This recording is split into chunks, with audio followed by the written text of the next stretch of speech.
So we're here in the Loch Sunart to the Sound of Jura MPA, which is designated for common skate, and we're tagging skate today, or we're trying to catch skate to tag them for our acoustic tracking project.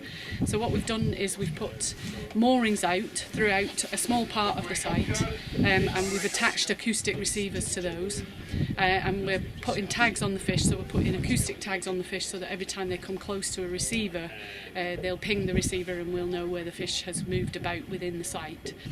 Excited about projects like this is that this is on one of the world's largest skate species. There's only one other species in the world that's documented it possibly being bigger, and even at that, that's still yet to be determined. Yet we're just off the coast of Scotland here. You can see the Isle of Mull just in the background here, and we're talking about an animal that's 2 metres wide and 3 metres long that nobody really knows about. And if we look at that, we've also got an additional up to nearly 60 species of sharks, skates and rays swimming in Scottish waters. So in terms of just getting the public engaged into what they actually have in their own waters, rather than thinking of sharks and things like stingrays as tropical species that swim around tropical reefs, they're here. We're also looking for help from people who walk the beaches around Argyll. We're looking for people to report egg cases to us. So this is a common skate egg case that I found on the beach, quite often in the strand line. But you see they look like dried seaweed, so they are quite difficult to spot.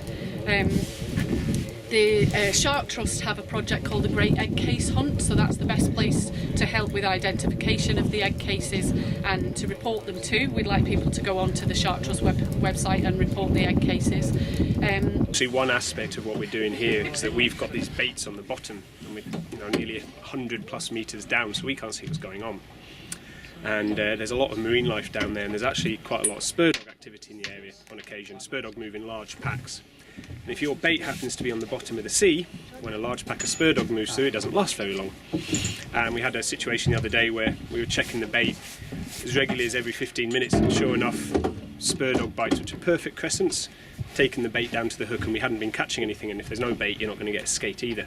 Okay, so in this project we're going to be deploying 3 different types of tag. The first of these is a data storage tag.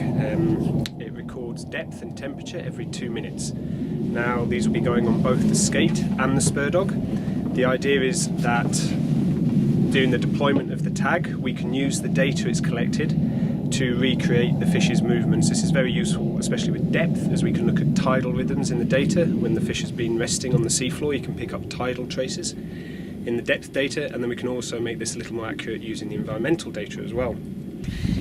We've had a lot of help from anglers, recreational sea anglers, who go out and catch skate and release them again, and they tag them, and that's the data we've used to justify having the MPA here. And the anglers continue to help us by measuring the fish that they catch and reporting the fish to us. What we're also looking for help with is for the data storage tags that we're going to put on the fishes. We need to get those back from the anglers, so we'll be asking for more help in the future to help us get the data that we need to test the management measures of the MPA.